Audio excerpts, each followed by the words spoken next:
बात बोले, ये महाप्रयाग है, मृत्यु सबकी आनी है, एक दिन मरना सबको है, पर कोई गंगा के किनारे मरेगा तो वो मरेगा नहीं, मोक्ष पाएगा। आप जो मोक्ष की बातें कर रहे हैं तो जरा खुद के मौत की भी कल्पना करिए कि तुम्हारे चेहरे पर जूते चढ़ते जा रहे हैं, तुम्हारे हाथ ईंट पत्थरों से कुचले जा रहे हो, हर कोई रोनता हुआ आगे बढ़ रहा हो, तुम्हारा बदन अधमरा हो गया हो, तुम्हारी भी लाश पर नंबर लिखा हो, तो बताओ धीरेंद्र शास्त्री कब मर रहे हो ऐसी मौत? अरे हाँ, हम तो ये भूल ही गए कि ये मौत कहाँ है, ये तो मोक्ष है ना तुम्हारी निगाहों में। तो बताओ लात जूतों चप्पलों से कुचलकर कब प्राप्त कर रहे हो मोक्ष को?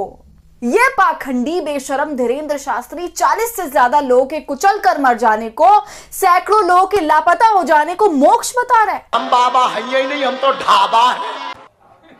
अगर वो तैयार हों तो हम अभी धक्का मार करके उनका भी मोक्ष कराने के लिए तैयार हैं। अगर वो कहते हैं कि मोक्ष हो गया, मोक्ष हो गया, ये बहुत सरल है कह देना। इनमें से कोई तैयार हों, कृपा करके पधारें, घोषणा करें कि मेरा भी मोक्ष करा दीजिए। हम तैयार हैं, हम कूद पड़ेंगे उनके ऊपर। यहाँ इस भगदड़ में छोटे छोटे बच्चे, महिलाएं, ना जाने कितने लोग कुचल कर मर गए और इतनी दर्दनाक मौत हुई उनकी। और ऐसे पाखंडी बाबा जो सनातन का नाम खराब कर रहे हैं और ये आकर ऐसी बयानबाजी कर रहे हैं कि इनको मोक्ष की प्राप्ति हो गई।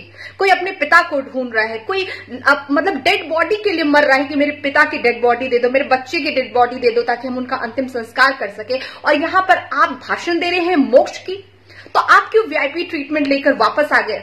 कुचल कर मर जाते, अकॉर्डिंग टू यू मोक्ष की प्राप्ति कर लेते आप, फिर आप क्यों वापस आ गए? और ऐसी बयानबाजी करके आप तो पर्ची निकालते हैं, लोगों का भविष्य बता देते हैं। क्यों नहीं यहाँ पर आपने पर्ची निकाला और बता दिया कि यहाँ पर भगदड़ मचने वाली है, वो भी एक नहीं दो भगदड़?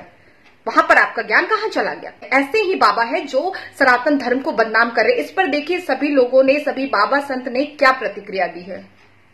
हमारा जी धीरेंद्र कृष्ण शास्त्री जी आए थे प्रयागराज, और जब उनसे प्रश्न पूछा गया भगदड़ में मौतों को लेकर, तो उन्होंने कहा कि जिन लोगों की मृत्यु हुई उनको मोक्ष मिल गया। इसको लेकर लोग उस बयान को पचा नहीं पा रहे, दुखी हैं। आप क्या कहेंगे, क्या ऐसा बयान दिया जाना चाहिए? धीरेंद्र कृष्ण शास्त्री जी अभी बालक हैं। कई बार वो बालकपने में बहुत कुछ बोल जाते हैं जो उन्हें नहीं बोलना चाहिए। अभी मैं समझता हूँ कि जैसे जैसे उम्र बढ़ती है वैसे वैसे अनुभव बढ़ता है और वैसे वैसे समाज की समझ बढ़ती है। इस वक्त ऐसा भयावह दृश्य है मौनी अमावस्या की उस रात्रि का, जो कोई भी व्यक्ति देखे तो उसकी हृदय विदीर्ण हो जाएगा।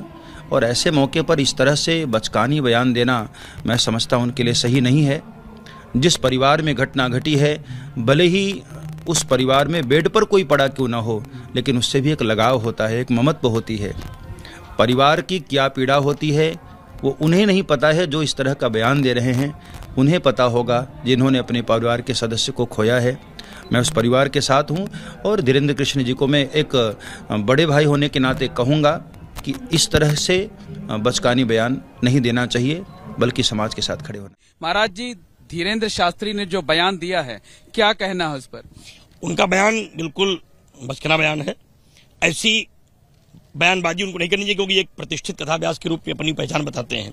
और जिन लोगों परिवार के लोग, मैं तो वहां था, मैं घटना स्थल की स्थिति को मैं देख रहा हूं कि जो स्थिति वहां की है, सभी हृदय विदारक है। सभी के माता, सभी के भाई, सभी के पुत्र, सभी के पिता जो लोग गए हैं, वो सब बहुत हृदय विदारक घटना है। हम लोगों को कुछ भी बोलने के पहले बहुत सोच समझना चाहिए, क्योंकि कुछ भी बोल देना और मंच से बोल देना, हंस करके बोल देना, ये बहुत दुखद विषय है।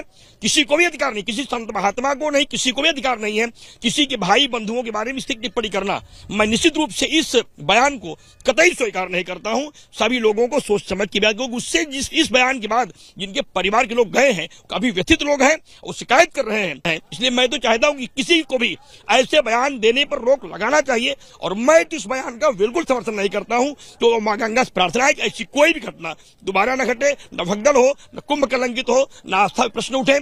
हम बाबा है ही नहीं, हम तो ढाबा है। इस बाबा को बंद करो। यही नहीं, अभी और सुनिए। हर व्यक्ति को आना चाहिए, जो नहीं आएगा वो पछताएगा, वो देशद्रोही कहलाएगा। चला पीछे मुद्दे देख। हर व्यक्ति को आना चाहिए, जो नहीं आएगा वो पछताएगा, वो देशद्रोही कहलाएगा। जनता को आप मूर्ख समझना बंद कर दीजिए।